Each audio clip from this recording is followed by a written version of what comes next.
Hello friend. चलिए Rousseau के बारे में पढ़ना स्टार्ट करते हैं। तो उनका जो टाइम पीरियड था 1712 से लेकर 1778 के बीच रहा। उन्हें फ्रेंच रेवोल्यूशन का जनक कहा जाता है। और जो फ्रेंच रेवोल्यूशन के जो स्लोगन था, इक्वलिटी, लिबर्टी और फ्रेटर्निटी, वो रूसो से ही इंस्पायर था। रूसो को पॉपुलर सॉवरेनिटी या जनरल विल का कॉन्सेप्ट का जनक भी कहा जाता है। रूसो को एक विरोधाभास का थिंकर यानी पैराडॉक्सेस का थिंकर कहा जाता है। और जो रूसो की लैंग्वेज भी है वो भी पैराडॉक्सिकल है। फॉर एग्जांपल, रूसो क्या कहते हैं, man is born free but in everywhere in chain. तो ये काइंड ऑफ पैराडॉक्सिकल लैंग्वेज है। रॉब्स का रूसो का मानना है कि man is noble savage, man एक नोबल सेवेज है। Thinking man is a prime animal, और जो जब व्यक्ति सोचने लगता है तो वो एक वंचित पशु बन जाता है। और एक व्यक्ति को man can be force to be free, और एक व्यक्ति को ये फोर्स किया जा सकता है कि वो फ्री हो जाए। रूसो पैराडॉक्सिकल है।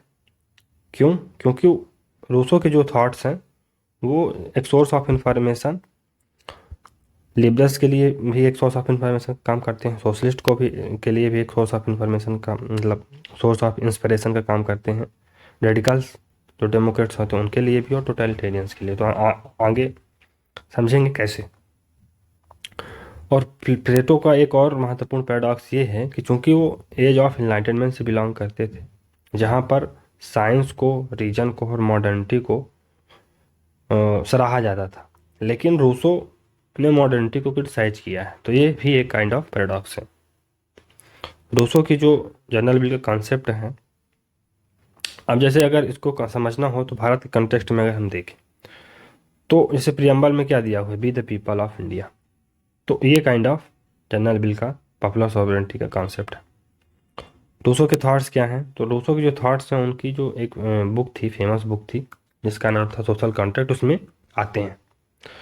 तो जो ओपनिंग स्टेटमेंट है सोशल कॉन्ट्रैक्ट उनकी बुक का क्या है, man is born free but everywhere in chain. तो एक व्यक्ति पैदा तो फ्री हुआ है, लेकिन वह हर तरह से हर जगह चेन में रहता है। तो मैन इज बॉर्न फ्री, इसका क्या मतलब है कि गॉड या नेचर ने व्यक्ति को फ्री बनाया है, लेकिन वह हर जगह चेन में रहता है। तो किस प्रकार की चेन में रखता है और कौन उसे चेन में रखता है? तो सोसाइटी और स्टेट उसको चेन में रखते हैं।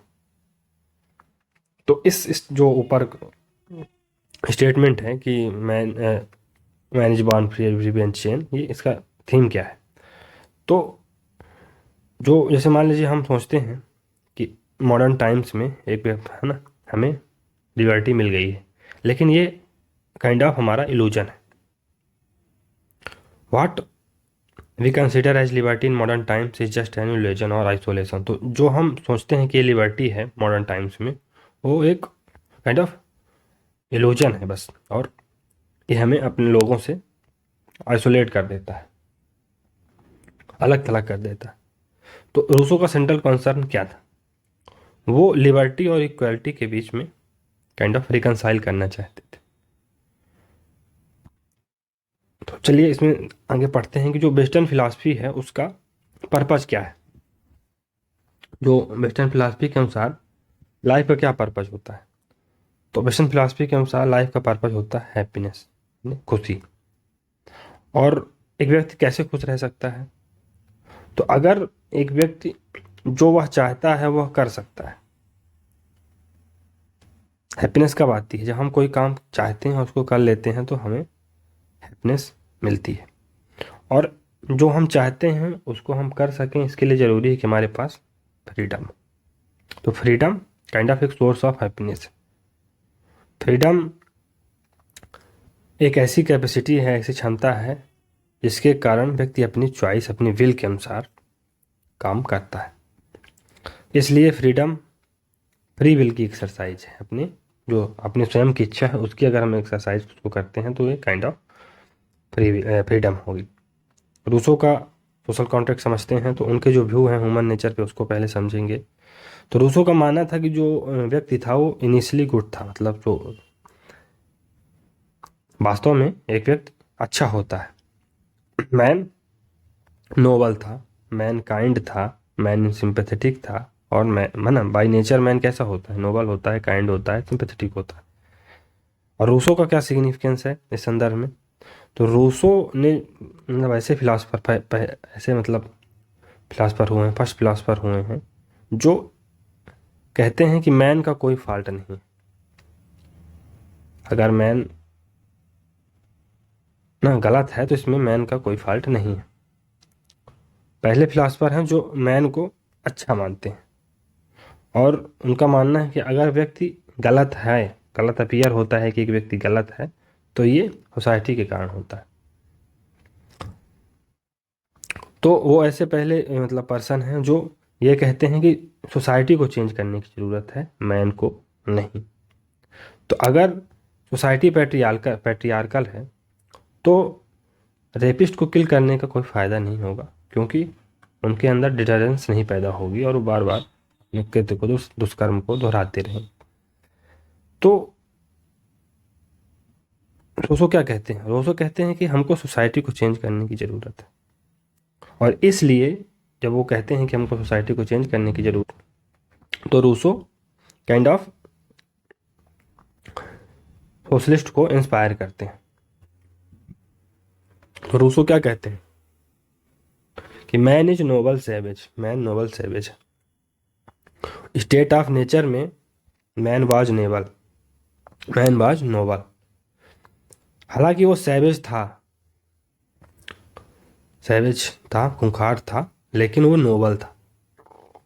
तो मैन इस है ना इसेंशियली गुड था, उसके अंदर सेल्फ लव की फीलिंग थी, एम्पैथी थी लोगों के लिए, दूसरों का भला चाहता था। इसलिए जो मैन का इसेंशियल नेचर होता है वो अच्छा होता है। तो रूसो के अनुसार किसे चेंज किया जाना चाहिए? तो रूसो के अनुसार सोसाइटी को चेंज किया जाना चाहिए, मैन को नहीं। How was the state of nature, state of nature कैसा था? तो स्टेट ऑफ नेचर मतलब जो मॉडर्न एज के जो पहले की जो कंडीशन थी वो है, जो लाइफ मॉडर्न एज के पहले थी उसको स्टेट ऑफ नेचर कहा जाता है। तो रूसो के अनुसार state of nature state of bliss थी, एक आशीर्वाद की, एक ना चमत्कार की स्टेट थी। हम हेवन में रह रहे थे ना, तो वो क्या बोल रहा था रूसो कि एक काइंड ऑफ हेवनली प्लेस था स्टेट ऑफ नेचर। व्यक्ति फ्री था और खुश था। फ्री था मतलब अपनी ट्रू नेचर के अनुसार काम कर रहा था, और एक व्यक्ति के पास ये आज़ादी थी कि वह एक स्थान से दूसरे स्थान तक आ जा सकता है। फॉर एग्जांपल, इंडियन सब कॉन्टिनेंट में आज़ादी से पहले अगर किसी व्यक्ति को इंडिया से पाकिस्तान जाना है, पाकिस्तान से इंडिया आना है, तो ऐसा आसानी से कर सकता था। लेकिन जब से मॉडर्न नेशन का कॉन्सेप्ट आया, मॉडर्न स्टेट आया, तो मॉडर्न स्टेट का जो कैरेक्टरिस्टिक क्या है? टेरिटरी और बॉर्डर। तो जो फ्रीडम है इधर उधर आने जाने की वो समाप्त हो गई। अब वीज़ा चाहिए, बहुत सारे प्रोटोकॉल हैं जिनको फॉलो करना पड़ता है, तो जो फ्रीडम थी नेविगेट करने की वो ख़त्म हो गई। तो end of state of nature and the beginning of modern age. और ऐसा क्यों हुआ? क्योंकि स्टेट ऑफ नेचर का एंड हो गया और मॉडर्न एज का स्टार्ट हो गया। तो रूसो का कहना है जो says that the cause to end the state of nature was the growth of reason in man. तो स्टेट ऑफ नेचर क्यों खत्म हुई? क्योंकि मैन के अंदर एक काइंड ऑफ रीजन डेवलप हो गया था, इसके कारण स्टेट ऑफ नेचर को एंड होना पड़ा। तो अभी एक बात ध्यान रखने योग्य है कि जो रूसो हैं वो पैराडॉक्स यानी कि विरोधाभास को रिप्रेजेंट करते हैं। तो when people were appreciating enlightenment, Rousseau became critic of it. तो जब लोग एनलाइटनमेंट को मतलब काइंड ऑफ की प्रशंसा कर रहे थे, उसको चाह रहे थे, तो उस समय रूसो ने उसको क्रिटिसाइज किया एनलाइटनमेंट को। दो when everyone was emphasizing on the positive contribution of reason, science and modernity, Rousseau emerged as critic of modernity। तो जब लोग रीजन, साइंस और मॉडर्निटी की बातें कर रहे थे, तो उस समय रूसो ने मॉडर्निटी को क्रिटिसाइज कर दिया कि ये सब गलत है। रूसो का एक ऐसे था on the role of science, reason and modernity was very different from others. While other praise modernity, Rousseau criticized modernity. तो रूसो ने एक ऐसे लिखा था काहे के ऊपर, रोल ऑफ साइंस, रीजन और मॉडर्निटी पर। तो सब लोगों ने मॉडर्निटी को प्रेज किया, लेकिन रूसो ने उसको क्रिटिसाइज किया था। मॉडर्निटी मतलब मॉडर्न वे ऑफ लाइफ, मतलब साइंस का रोल बढ़ेगा। हाँ, तो साइंस का रोल जब बढ़ेगा तो वो रिलीजन के रोल को ओवरशैडो कर देगा। Industrialisation which lead to urbanisation, और इंडस्ट्रियलाइजेशन होगा जिसके कारण अर्बनाइजेशन आएगा। तो रूसो का कहना है कि मैन एक नोबल सैवेज है और thinking man has become deprived animal, और एक जो व्यक्ति उसके अंदर रीजन डेवलप हो गया, जब वो सोचने लगा तो एक वंचित पशु बन गया। इसका क्या मतलब है? व्हेन मैन वाज सैवेज मतलब अनसिविलाइज था। कब अनसिविलाइज था? जब मॉडर्न सिविलाइजेशन नहीं आई थी तो मैन अच्छा था। जब वह अनसिविलाइज था तब वह अच्छा था, है ना, बिफोर मॉडर्न एज। लेकिन जब से रीजन का ग्रोथ हुआ, थिंकिंग, है ना, व्यक्ति सोचने लगा, उसके अंदर रीजन आ गया, तो वो नोबल सैवेज बन गया। This Nobel savage became deprived animal. तो ये जो नोबल सैवेज था, अनसिविलाइज्ड मैन था, जो कि नोबल था, अब ये डिप्राइव्ड एनिमल बन गया, वंचित पशु बन गया। मतलब डिप्राइव्ड एनिमल मतलब कि हु इज नेवर सेटिस्फाई, एक ऐसा एनिमल, एक ऐसा व्यक्ति जो कभी सेटिस्फाई नहीं होता है। In what sense Rousseau uses the term thinking और रीजन। तो रूसो ने रीजन और थिंकिंग टर्म का किस सेंस में उपयोग किया है? तो रूसो के अनुसार थिंकिंग वाज बैड, थिंकिंग गलत थी। थिंकिंग वेड मैन डिप्राइव्ड एनिमल, तो थिंकिंग ने क्या कर दिया? मैन को वंचित पशु बना दिया, एक ऐसा व्यक्ति जिसकी डिजायर्स कभी फुलफिल नहीं होती हैं। Thinking represents capitalist approach to thinking. तो थिंकिंग मतलब कैपिटलिस्ट अप्रोच, मतलब रीजन और कैलकुलेशन, कैपिटलिस्ट अप्रोच है थिंकिंग की। तो who is the rational person in present time? तो अगर वर्तमान समय में रेशनल पर्सन कौन होगा? तो rational is one who is calculative, means somebody who understand his profit and loss. तो आज के समय में रेशनल व्यक्ति कौन होगा? जो अपने लाभ और हानि को जानता है, जो कैलकुलेटिव, जो काइंड ऑफ बहुत ज़्यादा हिसाब रखता है, जो अपने हित अहित को समझता है, उसे लोग रेशनल मानते हैं। और जो है तो एक व्यक्ति हमेशा अपने लाभ हानि के कैलकुलेशन में ही जुटा रहता है ना, उसके अलावा उसका कोई काम नहीं। इसका मतलब है कि जो मैन ने अपनी जो ओरिजिनलिटी है उसको खो दिया है। Man has lost his originality. Man is compelled to live artificially and man is not finding any happiness. और उसे आर्टिफिशियल तौर पर रहने के लिए विवश किया जा रहा है, और उससे ऐसा करने में कोई हैप्पीनेस प्राप्त नहीं हो रही। उसने अपनी ओरिजिनलिटी खो दी, वह खुश नहीं है। He is not happy. क्यों? क्योंकि man is not living according to his true nature. क्यों? वह हैप्पी क्यों नहीं है? क्योंकि वह अपने ट्रू नेचर के अनुसार नहीं जी रहा है। Reason of the contract. तो कॉन्ट्रैक्ट का क्या रीजन है? तो since with civilisation, modern civilisation, man lost his freedom therefore his happiness. तो चूंकि मॉडर्न जो सिविलाइजेशन आई, उससे व्यक्ति ने अपनी फ्रीडम को खो दिया, और जब फ्रीडम को खो दिया तो वो अपनी हैप्पीनेस भी खो बैठा। तो man is unable to act according to true nature. तो इससे क्या हुआ कि मैन अपने जो ट्रू नेचर है उसका, जो उसका व्यवहारिक स्वभाव है, उसके कारण वह एक्ट करना बंद कर देता है। इससे क्या हुआ कि व्यक्ति इसको अवॉइड करने के लिए they came together to create a system और a way of life where they can act according to their true nature और सेल्फ, है ना। तो लोग इकट्ठा आए और उन्होंने एक ऐसे सिस्टम या एक ऐसे वे ऑफ लाइफ को करने की कोशिश की या कि क्रिएट किया, जिसके कारण वह अपने जो ट्रू नेचर है उसके अनुसार काम कर सके। Since state of nature was state of bliss, क्योंकि state of nature state of bliss थी, एक बहुत अच्छी कंडीशन थी। Where people had freedom and there for happiness, जहाँ पर लोगों के पास फ्रीडम थी, हैप्पीनेस थी। Man want to regain happiness. तो और अब मैन क्या चाहता है कि वो हैप्पीनेस को रिगेन कर ले।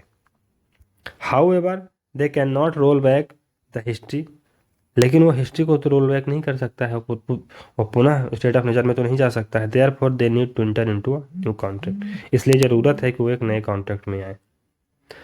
पर्पज क्या है कॉन्ट्रैक्ट का रूसो के लिए? टू गेन फ्रीडम अगेन, तो अगर हमको अपनी आज़ादी फिर से चाहिए तो हमें कॉन्ट्रैक्ट करना ही पड़ेगा। To create a system where man can act according to his real will, तो एक ऐसा सिस्टम क्रिएट करना जहाँ पर एक व्यक्ति अपने रियल विल के अनुसार काम कर सके। तो जो कॉन्सेप्ट है वो ऑफ बिल इन रूसो, तो जो कॉन्सेप्ट ऑफ बिल है वो रूसो में क्या है उसको समझते हैं। तो रूसो ने जो है तो ह्यूमन बिल को दो टाइप में, दो प्रकार में विभाजित किया है। एक तो होती है रियल बिल जो मूल इच्छा होती है अपन की, और एक एक्चुअल बिल होती है जो कि वास्तविक इच्छा होती है। तो रियल बिल क्या होती है? It is the man's original will, तो ये हमारी ओरिजिनल बिल होती है। Since originally man is good, चूंकि मैन ओरिजिनली गुड है, therefore real will is the good will of man, इसलिए जो रियल विल होगी वो इंसान की अच्छी विल होगी, अच्छी इच्छा होगी। तो क्यों? क्योंकि मैन इनिशियली तो अच्छा है ना, इसलिए। और एक्चुअल विल क्या है? एक्चुअल विल क्या है? तो एक्चुअल विल है आर्टिफिशियल बिल। एक्चुअल बिल हमारी आर्टिफिशियल बिल है, ऐसी बिल जो सर्कमस्टांसेस के द्वारा सेव्ड हुई है, जो हमारी परिस्थितियों के कारण सेव हुई है, मतलब सेव्ड हुई है। तो बिल को देखते हैं रियल बिल जो कि ओरिजिनल बिल है, अच्छी बिल है। और एक्चुअल बिल क्या है? ये आर्टिफिशियल बिल है, सेल्फिश बिल है। And this happens because of situation that prevail, और ये क्यों होता है? क्योंकि परिस्थितियों के कारण निर्मित हुई है, जो सिचुएशन निर्मित होती है उसके कारण ये एक्चुअल बिल पैदा होती है। तो रियल बिल ओरिजिनल बिल है, गुड बिल है। एक्चुअल बिल आर्टिफिशियल बिल है, सेल्फिश बिल है, जो कि सिचुएशन के कारण उत्पन्न हुई है। तो रियल विल का मतलब कि हम ओरिजिनली कैसे सोचते हैं, तो ओरिजिनली अच्छा सोचते हैं, गुड के बारे में सोचते हैं। Real will is our intuitive will, तो जो हमारी अंतरात्मा की जो आवाज़ होती है, अंतरात्मा की जो है ना विल होती है, वो काइंड ऑफ रियल विल है ना। वी अंडरस्टैंड दैट ब्राइब, जैसे मान लीजिए अंतरात्मा हमारी क्या कहती है कि ब्राइब गलत है, तो ये हमारी कौन सी विल होगी? हमारी रियल विल होगी। और एक्चुअल विल क्या होगी? हाउ वी एक्चुअली बिहेव, लेकिन हम अब कैसा बिहेव करते हैं। Think how we think originally, हम कैसा ओरिजिनली क्या थिंक करते हैं कि ब्राइब बैड है, लेकिन हम व्यवहार कैसा करते हैं ये हमारी एक्चुअल विल दिखाएगी। तो एक्चुअल विल क्या होती है? कैलकुलेटिव होती है। कैलकुलेटिव होगी तो क्या करेंगे कि हम वी विल टेक ब्राइब, हमको ब्राइब ले लेनी चाहिए क्योंकि इससे हमारा हित, इससे हमारे इंटरेस्ट को पूर्ति हो जाएगी, इसलिए हमें ब्राइब ले लेनी चाहिए। तो अब एक व्यक्ति सोचने लगा जिसके कारण वह वंचित पशु बन गया। तो दो we act per our actual will, somewhere we feel guilty, we feel unhappiness, है ना। तो हालांकि हम अपनी एक्चुअल विल से अगर काम करते हैं तो हमको गिल्टी महसूस होती है, हमको अनहैप्पीनेस का बोध होता है। तो in social contract all people come together and decide that from now onward they will not act as per their actual will, rather they will act as per their real will और original will। तो हमें guilty feel होती है। तो social contract में लोग आपस में एक साथ आते हैं और वो डिसाइड करते हैं कि आज से हम अपनी एक्चुअल विल के अनुसार नहीं काम करेंगे बल्कि अपने रियल बिल के अनुसार काम करेंगे, जो हमारी ओरिजिनल बिल है। मतलब ओरिजिनल बिल मतलब जैसे फॉर एग्जांपल हमको ब्राइब नहीं लेनी चाहिए, हमारी ओरिजिनल बिल होगी, तो हम उसके अनुसार काम करेंगे। जो हमारी एक्चुअल बिल है जो कि सर्कमस्टांसेस पे बेस्ड है, इन्फ्लुएंस हुई है, उस पर नहीं ब्राइब ले लेनी चाहिए, इससे हमारा हित हो जाएगा, इससे नहीं चलेंगे।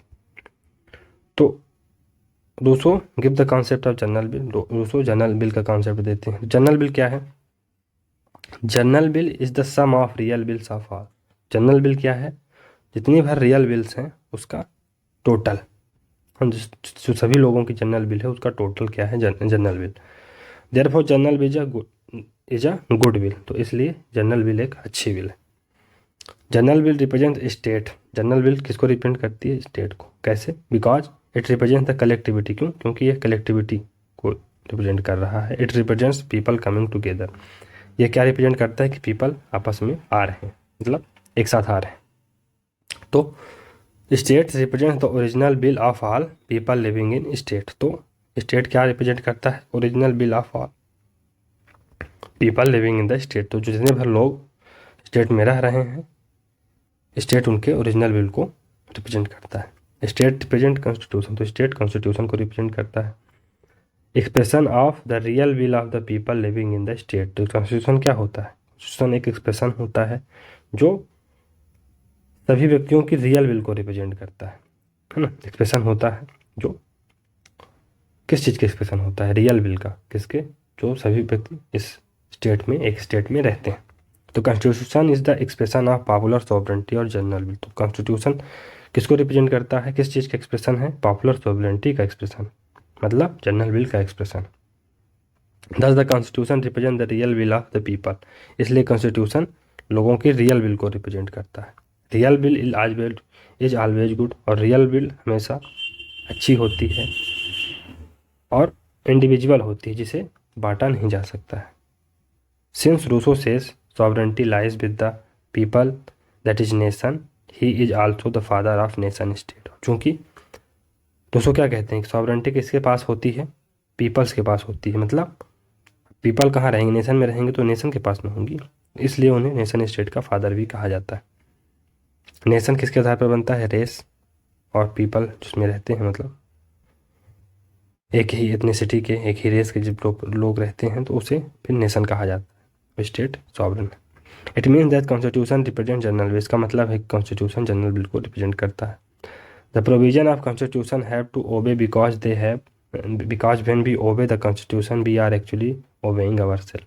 तो हमें कॉन्स्टिट्यूशन के प्रोविजन को ओबे करना चाहिए। क्यों? क्योंकि जब जब हम कॉन्स्टिट्यूशन को ओबे करते हैं तो हम दरअसल हम खुद अपने आप की जो बिल है, जो हम लोगों की सबकी जनरल बिल थी, उसी को ओबे कर रहे हैं। अपनी खुद की बिल को हम लोग ओबे कर रहे हैं। For Rousseau the ultimate power lies with people. Rousseau के लिए अल्टीमेट पावर किसके साथ होती है? पीपल के साथ होती है। That is why he gave the concept of popular sovereignty. इसीलिए वो पॉपुलर सॉवरेंटी कॉन्सेप्ट देते हैं, जनरल का कॉन्सेप्ट देते हैं। विच become the basis of modern state, जो कि एक मॉडर्न नेशन स्टेट का आधार बनती है। दूसरों का कहना है कि man should be force to. दूसरों क्या कहते हैं कि एक व्यक्ति को कंपेल किया जा सकता है कि वो फ्रीडम को अटेन करे। तो the above theory is from Rousseau's theory of general will. और ये जो स्टेटमेंट है वो कहाँ से है? जहाँ पर रूसो ने अपने थ्योरी ऑफ जनरल विल को दिया है, वहीं से ये स्टेटमेंट लिया गया है। तो जनरल विल किसको रिप्रेजेंट करती है? स्टेट को। लेकिन इन रूसो पीपल रिप्रेजेंट स्टेट। तो जनरल विल स्टेट को रिप्रेजेंट कर रही है, लेकिन रूसो के अनुसार जो पीपल हैं वो स्टेट को रिप्रेजेंट करते हैं। तो स्टेट क्या है? स्टेट पीपल स्टेट को रिप्रेजेंट करते हैं। So general will represent people. इसलिए जनरल विल पीपल को रिप्रेजेंट करेगी और रिप्रेजेंट पॉपुलर सॉवरेंटी। तो जनरल विल किसको रिप्रेजेंट करेगी? जनरल विल पीपल को रिप्रेजेंट करेगी। General will sovereignty, popular sovereignty को रिप्रेजेंट करेगी। और चूंकि sovereignty is supreme power to make law. चूंकि सॉवरेंटी क्या है? एक सुप्रीम अथॉरिटी है, सुप्रीम पावर है जिसके द्वारा लॉ बनाए जाते हैं। Popular sovereignty means people have supreme power to make law. तो पॉपुलर सॉवरेंटी से क्या मतलब हुआ? फिर पॉपुलर सॉवरेंटी के तात्पर्य हुआ कि पीपल्स के पास सुप्रीम पावर है लॉ बनाने की। And peoples power to make law is expressed in the constitution. और जो लोगों की पावर है लॉ बनाने की, वो काहे पे एक्सप्रेस हुई है? कॉन्स्टिट्यूशन के माध्यम से एक्सप्रेस हुई है। देयरफॉर लॉ और sovereign will has to be enforce. इसलिए जो लॉ है या सॉवरेन बिल है उसको, है ना, लागू कराया जाना चाहिए। That is why he said man should be force to free. It means that all should be compelled to avoid by the constitution. इसीलिए रूसो क्या कहते हैं कि man should be force to free. Man को ये force किया जाना चाहिए कि वो फ्री हो, फ्रीडम को अटेन करे। मतलब कि हर व्यक्ति को कॉन्स्टिट्यूशन के जो डिक्टेट्स हैं उनसे अवॉइड करना चाहिए, कंपल्सरी उसको अवॉइड करना चाहिए। And law made according to the constitution. और जो कॉन्स्टिट्यूशन को ध्यान में रख के लॉ बनाए गए हैं तो उनको भी हर व्यक्ति को अवॉइड कर उससे उसका पालन करना चाहिए। ये है only when man is obeying the law man is free because only then man is acting according to his original will. तो जब एक व्यक्ति लॉ को ओबे करता है तभी वह फ्री हो सकता है। क्यों? क्योंकि जब व्यक्ति जो है तो अपने लॉज को ओबे करता है तो वो अपनी kind of original will say काम कर रहा है, विच रिप्रेजेंट ट्रू फ्रीडम और ट्रू हैप्पीनेस, जो ट्रू फ्रीडम ट्रू हैप्पीनेस को रिप्रेजेंट करती है। Rousseau influenced by direct democracy, तो रूसो पे डायरेक्ट डेमोक्रेसी का इन्फ्लुएंस है। इन जिनेवा स्विट्जरलैंड, तो जो जिनेवा में डायरेक्ट डेमोक्रेसी का कॉन्सेप्ट था स्विट्जरलैंड में, रूसो उससे भी प्रभावित थे। Rousseau believe that only when people come together participate in formulation of law general will emerge and only when people follow the general will they can be free and happy in real sense. तो Rousseau का क्या मानना है? Rousseau का मानना है कि जब पीपल साथ आते हैं और लॉज के फॉर्मुलेशन में, लॉज को बनाने में अपनी भागीदारी निभाते हैं, तभी जनरल विल इमर्ज हो सकती है, तभी जनरल विल इमर्ज होती है। और जब लोग लॉज को फॉलो करते हैं and only when people follow general will then, और जब लोग जनरल विल, जैसे जनरल विल इमर्ज हो गई, तो जब लोग जनरल विल को फॉलो करेंगे तभी वह फ्री होंगे, तभी वह हैप्पी होंगे। किस सेंस में? रियल सेंस में। तो एक स्टेटमेंट आता है कि जो रूसो की जनरल विल है is half Leviathan with its head chopped off. तो ऐसा कहा जाता है कि जो रूसो की जनरल विल है वो हाफ्स की लेवियाथन है जिसका सर कटा हुआ है। ये कैसे? तो हाफ्स क्या कहते हैं? हाफ्स एक एब्सोल्यूट स्टेट की बात करते हैं, एब्सोल्यूट। हाँ, तो Hobbes create absolute state, that is why he calls state Leviathan and state has power to punish in case anyone disobey the law. तो स्टेट हाफ्स क्या कहते हैं? एक एब्सोल्यूट स्टेट की बात करते हैं, एब्सोल्यूट स्टेट क्रिएट करते हैं, इसलिए उस स्टेट को लेवियाथन कहते हैं। एक sea monster, Leviathan sea monster. और स्टेट के पास पावर होगी कि अगर कोई व्यक्ति लॉज को डिसोबे करता है तो उसको दंडित किया जाए। Similarly Rousseau create state in the form of general will, और इसी तरह रूसो क्या कहते हैं? स्टेट को जनरल बिल के फॉर्म में क्रिएट करते हैं। कि स्टेट क्या है? स्टेट है sum of all original will, जो कि जनरल बिल कहा जा सकता है। तो स्टेट को रूसो कैसे क्रिएट करते हैं? जनरल बिल के माध्यम से। And also make it absolute on the pretext that general will is always right. तो और इसे एब्सोल्यूट बना देते हैं। क्यों? क्योंकि उनका मानना है कि जनरल बिल हमेशा सही होती है। Therefore man's freedom lies in obedience to law, इसलिए एक व्यक्ति की जो फ्रीडम है वो लॉज को पालन करने में होती है। And that man can be force to free, और एक व्यक्ति को ऐसा करने के लिए मजबूर भी किया जा सकता है कि लॉज को फॉलो करे। क्यों? क्योंकि लॉज जब वो फॉलो करेगा तभी वो फ्री होगा। There is similarity between Rousseau and Hobbes, तो हाफ्स और रूसो में सिमिलरिटी है, लेकिन ये सुपरफिशियल डिफरेंस है, मान ली सुपरफिशियल डिफरेंस है, सिमिलरिटी तो है। तो there is similarity between Rousseau and Hobbes, only superficial difference. तो रॉल्स और रूसो और हाफ्स में सिमिलरिटी है, और जो उनमें जो डिफरेंस है वो केवल सुपरफिशियल डिफरेंस है। सो general will is Leviathan with head chopped off, इसलिए हम कह सकते हैं कि जनरल बिल लेवियाथन है जिसका सर कटा हुआ है। लेवियाथन माने स्टेट, माने मोनार्क। और रूसो जनरल बिल क्या कहती है कि नो हेड, मतलब पावर डिफ्यूज इन सोसाइटी, तो जो उसका हेड नहीं होगा, मतलब पावर जो है तो किसी एक व्यक्ति के हाथ में नहीं होगी, मोनार्क के हाथ में नहीं होगी, रदर सोसाइटी में डिफ्यूज्ड होगी, मतलब डिस्ट्रीब्यूशन होगा, federal authority kind of thing हो। तो ये कह सकते हैं। तो ठीक है दोस्तों, आज के लिए इतना ही रखते हैं, और अब आगे से हम लोग जेएस मिल के बारे में पढ़ेंगे, तो नेक्स्ट सीरीज में देखते हैं इसको। तो तब तक के लिए गुड बाय और थैंक यू वेरी मच।